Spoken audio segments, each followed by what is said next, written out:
Shalom Bapak Ibu Saudara yang dikasihi Tuhan Yesus Kristus. Selamat bergabung kembali dalam kelas Bible Study pengajaran firman Tuhan bersama Dr. Frans Silalahi, Direktur Pascasarjana di STT International Harvest. Dalam pertemuan kita saat ini kita akan berbicara tentang nilai kemuliaan dalam pelayanan. Mari kita berdoa.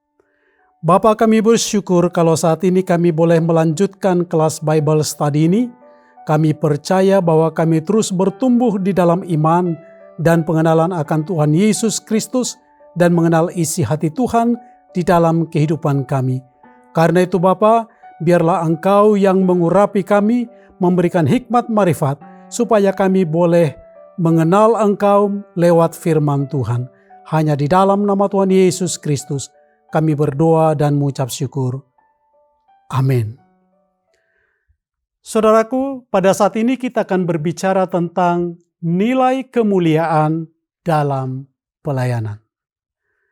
Bapak Ibu Saudara yang kekasih dalam Yesus Kristus, pada umumnya seseorang akan berusaha untuk menutupi kelemahannya.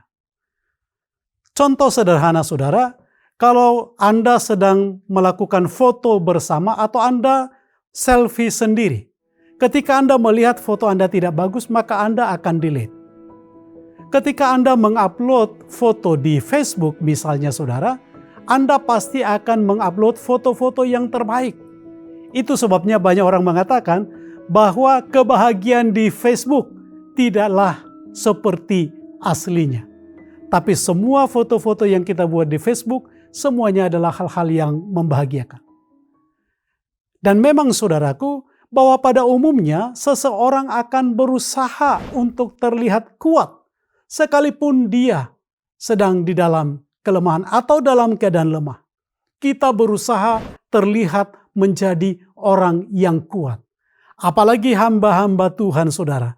Dia akan senantiasa berusaha tampil seperti orang yang kuat, bukan seperti orang yang lemah. Bahkan ada orang yang mengatakan bahwa seorang hamba Tuhan tidak boleh menangis di dalam kesedihannya. Karena itu dia menahan tangisnya. Karena dia merasa ketika dia menangis, dia menjadi orang lemah dan itu akan menjadi batu sandungan bagi jemaat yang dilayani. Tapi di dalam pelajaran kita, di dalam kelas Bible Study saat ini, kita akan melihat saudara, bahwa walaupun kelemahan itu bukan sesuatu yang perlu dibanggakan, tetapi kita melihat apa yang dikatakan oleh Paulus. Paulus berkata saudara, sebab itu terlebih suka aku bermegah atas kelemahanku. Ini sesuatu yang aneh, yang tidak lazim saudara.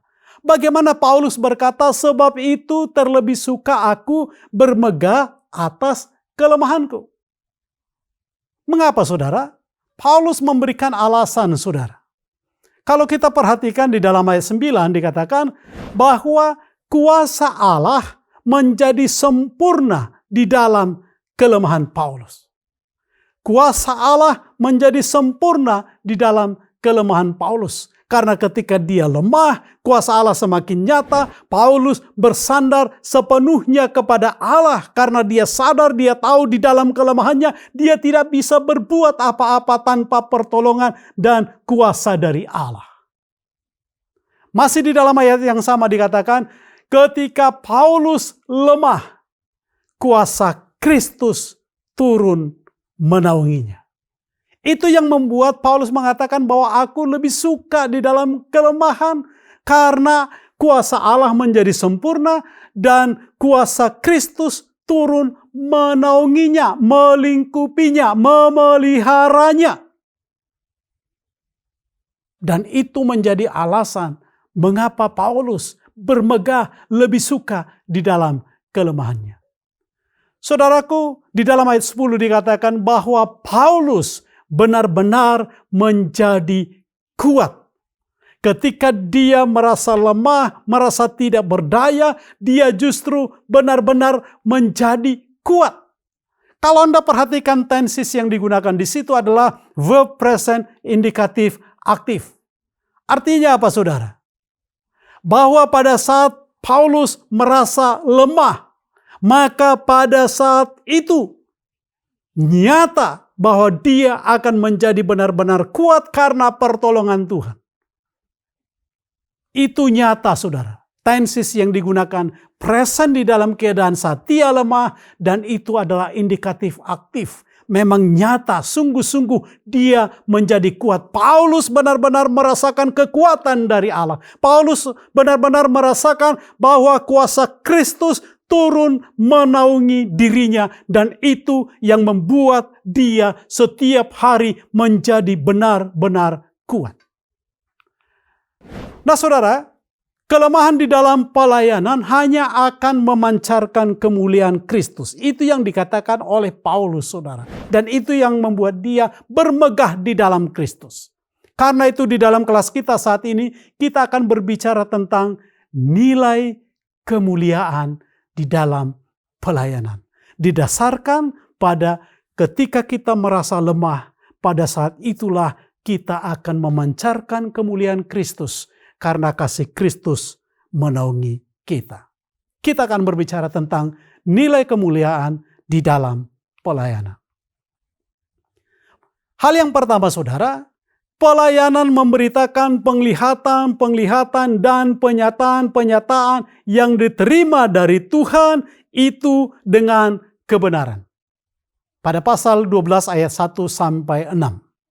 Saudara, ketika kita membaca ini, pada pasal 12 ayat 1 sampai 6, ini tidak sedang mengajarkan bahwa hamba-hamba Tuhan, kredibilitas hamba Tuhan, seorang hamba Tuhan baru diakui sebagai hamba Tuhan ketika dia memiliki penglihatan-penglihatan yang luar biasa, pelayanan-pelayanan yang luar biasa, suatu kejadian mujizat yang luar biasa. Saudara, teks ini tidak berbicara bahwa kualitas hamba Tuhan diukur oleh mujizat atau kejadian yang luar biasa yang dia layani. Kita akan perhatikan, saudara. Tapi yang penting yang pertama kita tahu bahwa pelayanan memberitakan penyataan yang diterima dari Tuhan itu harus dengan kebenaran.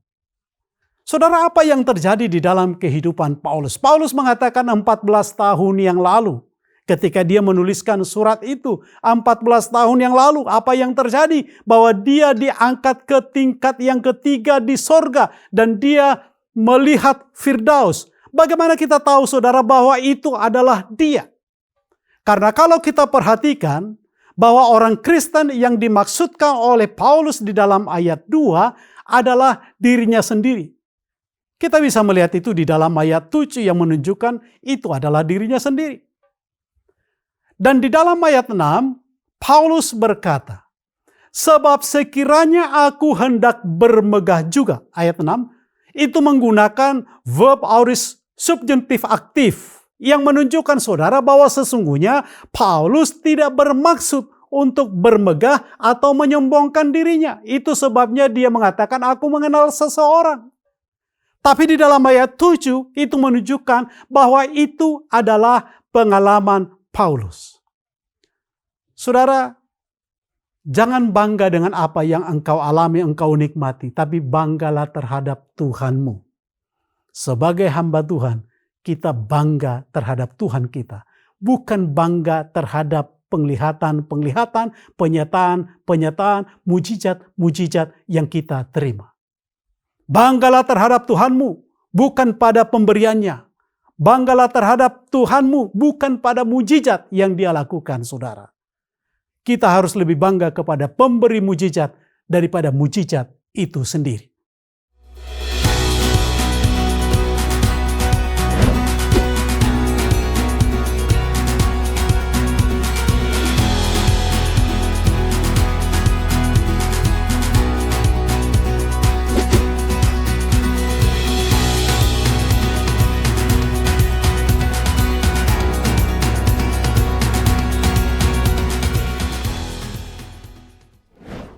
Nah, apa yang dijelaskan oleh Paulus, saudara? Dia mengatakan, karena aku mengatakan kebenaran. Itu menggunakan verb future indikatif aktif. Jadi setiap dia akan menyatakan penglihatan apapun itu, saudara, penyataan itu di dalam konteks tenses verb future indikatif aktif, Kapanpun dia akan menyatakan itu di dalam masa yang akan datang menggunakan indikatif aktif yang memastikan bahwa yang dia sampaikan itu sungguh-sungguh benar. Tidak didramatisir. Itu artinya verb future indikatif aktif. Dia mengatakan itu di dalam kebenaran dan dia mengatakan kebenaran. Sungguh-sungguh benar. Dan itu adalah bagian dari kemuliaan. Mengapa saudara? Karena tidak mungkin ada kemuliaan tanpa kebenaran. Paulus mengutamakan kebenaran daripada ketenaran di dalam memberitakan penglihatan atau penyataan dari Tuhan. Itu sebabnya dia mengatakan, aku mengenal seorang Kristen.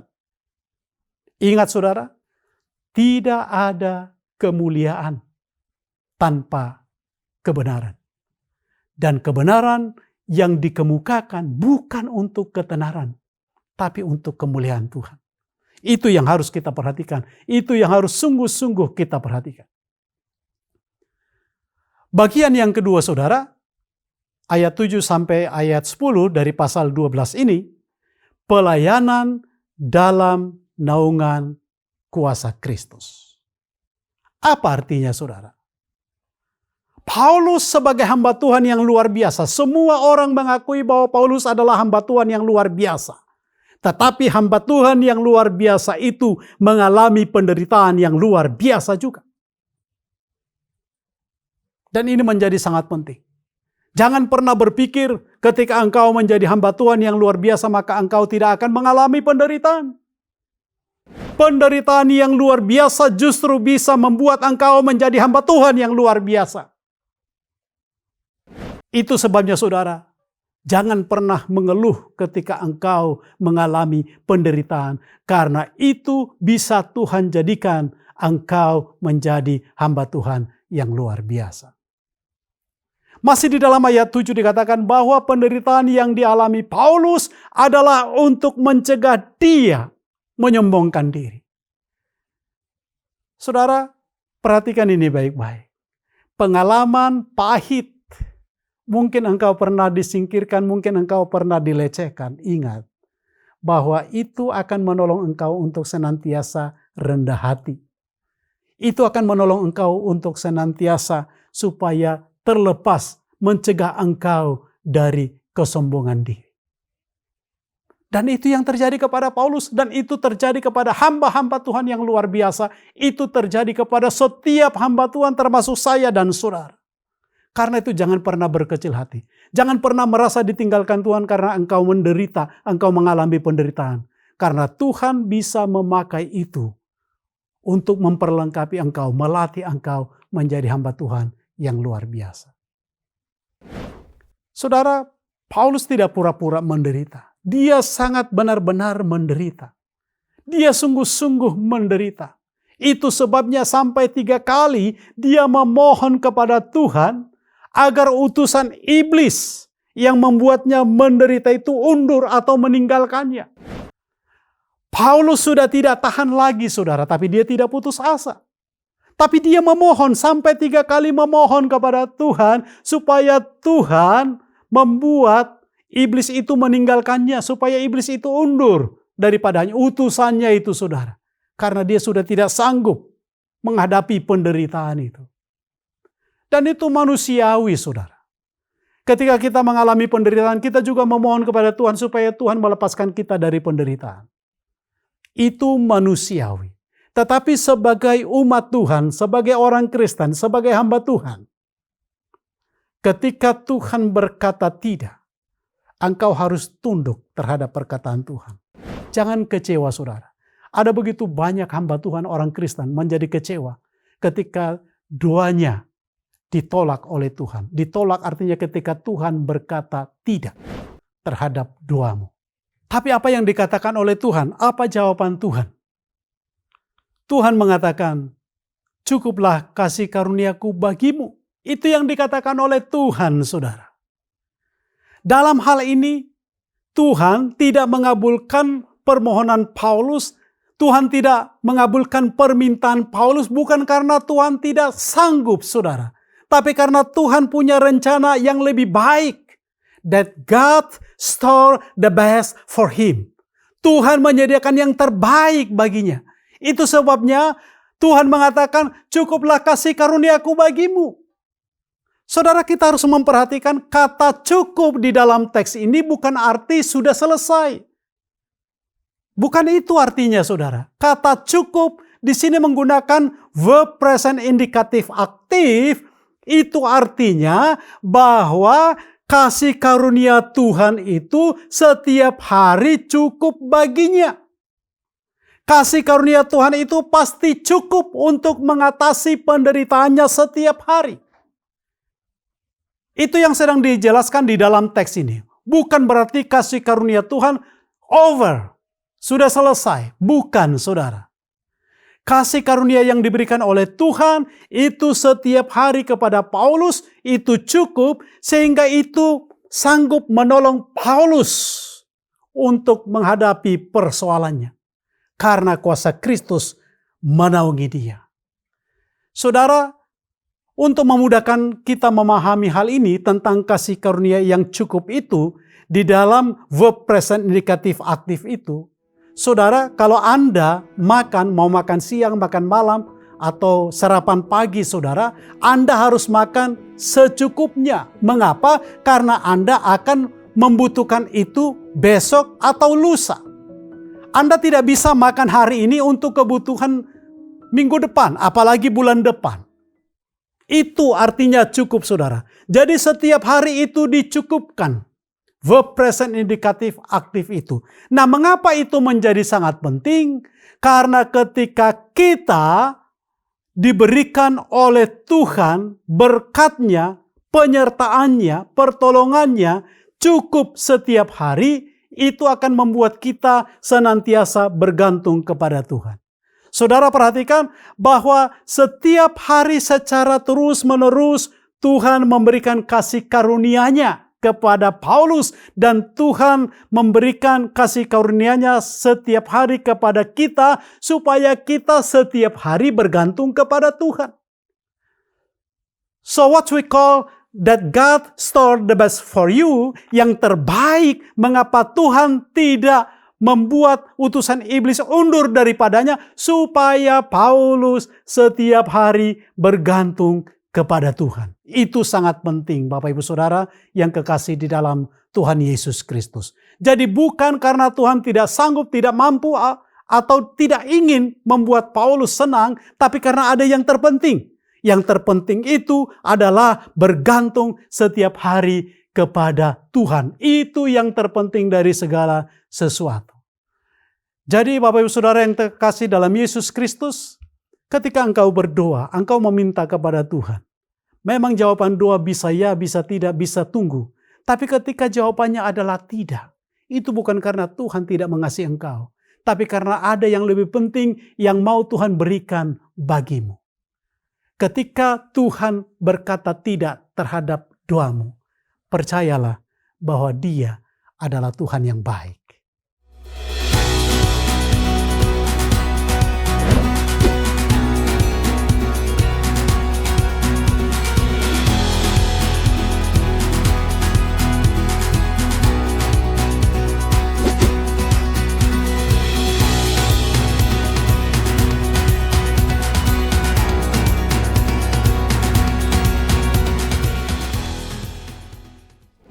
Saudara, yang ketiga, pelayanan hamba Tuhan itu dilakukan dengan segala kesabaran oleh tanda-tanda dan mujizat-mujizat dan kuasa-kuasa. Kita perhatikan di dalam pasal 12 ayat 11 sampai 15. Apa artinya, saudara? Nah, mari kita perhatikan kata kesabaran terlebih dahulu, karena kata kesabaran sering disalahpahami di dalam bahasa Indonesia dalam konteks ini. Mengapa? Karena ada beberapa kata sabar di dalam teks Yunani yang diterjemahkan kepada bahasa Indonesia itu tetap kata sabar. Nah, mari kita perhatikan misalnya kata anexomai. Itu artinya sabar terhadap orang lain. Tapi bukan itu yang digunakan di dalam teks ini, saudara. Di dalam teks ini yang digunakan adalah kata hupomone, yaitu kegigihan, ketekunan, ketabahan. yang disertai dengan tanda dan mujizat.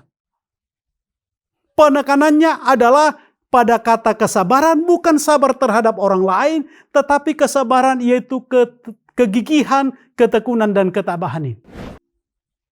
Jadi berbeda dengan kesabaran yang kita pikirkan, saudara. Kegigihan, ketekunan, dan ketabahan Paulus di dalam pelayanan itu karena Tuhan turut bekerja di dalam kehidupannya. Saudara, setiap hamba Tuhan membutuhkan ketabahan dan kegigihan. Dan jika engkau tabah, gigih, dan tekun, itu karena Tuhan memberikan itu, karena Tuhan turut campur tangan di dalam kehidupanmu dan di dalam pelayananmu. Kita membutuhkan itu, Bapak Ibu Saudara, yang terjun di dalam pelayanan. Bagian yang keempat, pelayanan dilakukan untuk membangun iman jemaat. Pada ayat 16 sampai ayat 21 dari pasal 12 ini, saudara, bahwa pelayanan dilakukan untuk membangun jemaat.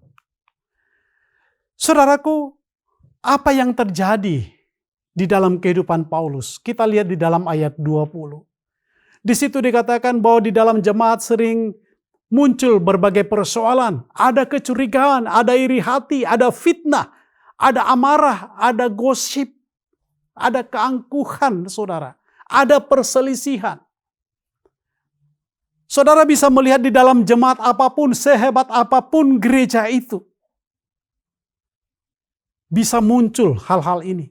Persoalan-persoalan di dalam jemaat, antar jemaat, bahkan di antara hamba Tuhan pun itu bisa terjadi.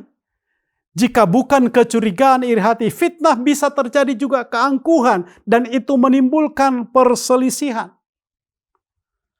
Tapi Paulus mengatakan bahwa pelayanan itu untuk membangun iman jemaat. Semua yang dilakukan oleh Paulus adalah untuk membangun iman jemaat. Saudara perhatikan kata membangun. Membangun bukan sekedar membangun, tapi membangun adalah mengoreksi agar lebih baik. Oikodome, mengoreksi. Jadi tidak ada pembangunan tanpa koreksi. Memperbaiki kesalahan. Setiap jemaat, setiap hamba Tuhan, setiap orang Kristen yang mau dibangun, dia harus siap untuk dikoreksi. Kita sering mendengar istilah pruning, saudara. Itu artinya membersihkan hal-hal yang menghambat kita untuk bertumbuh di dalam iman. Karena itu kata membangun di sini, mengoreksi, merantingi, membersihkan hal-hal yang menghambat pertumbuhan imanmu. Bapak Ibu Saudara yang kekasih di dalam Yesus Kristus, coba pikirkan apa-apa saja yang menghalangi engkau untuk bertumbuh di dalam Kristus. Engkau harus mengoreksi itu, engkau harus membersihkan itu supaya engkau bertumbuh. Di dalam mengakhiri pelajaran kita pada saat ini, saudara, di dalam Bible kelas ini, kita melihat bahwa kelemahan dan ketidakberdayaan di dalam pelayanan akan menolong kita untuk bersandar sepenuhnya kepada Kristus. Dan hanya dengan demikian, maka kita akan menyatakan kemuliaan Kristus. Ketika kita sungguh-sungguh bersandar kepada Kristus, kita akan menyatakan kemuliaan Kristus. Saudaraku, tidak ada kemuliaan tanpa kebenaran. Karena itu pemberitaan firman Allah, penyataan Allah harus merupakan kebenaran yang sesungguhnya. Tidak boleh ditambah dan tidak boleh dikurang. Ingat saudara, bahwa Tuhan memberikan kasih karunia-Nya setiap hari sesuai dengan keperluan kita, sesuai dengan yang kita butuhkan untuk mengatasi persoalan kita setiap hari. Kuasa Tuhan cukup kepada saya dan saudara. Kita harus mengimani itu. Dan di dalam pelayanan, kita harus memiliki kegigihan, ketekunan, ketabahan. Bukan bermental tempe. Kita harus gigih, tekun, dan tabah di dalam pelayanan ini. Dan perhatikan bahwa iman tidak akan bisa dibangun tanpa adanya koreksi atau perbaikan diri. Amin, kita berdoa. Bapa, kami sungguh bersyukur di dalam pelajaran kami saat ini Tuhan. Engkau telah mengajar kami Bapa, supaya ketika kami lemah, kami bersandar sepenuhnya kepada Yesus Kristus. Kami berada di dalam naungan kuasa Yesus Kristus. Engkau telah mengajar kami pada saat ini Tuhan. Ketika Engkau tidak mengabulkan doa kami, itu karena Engkau menyediakan yang terbaik bagi kami. Tolong kami Tuhan supaya kami tetap gigih, tekun dan tabah di dalam pelayanan ini. Supaya kami boleh bersandar kepadamu dan percaya Engkau cukup memberikan kasih karunia-Mu, pertolongan-Mu kepada kami setiap hari. Dan itu yang membuat kami terus-menerus bergantung kepada Tuhan. Hanya di dalam nama Tuhan Yesus Kristus kami berdoa dan mengucap syukur. Amin.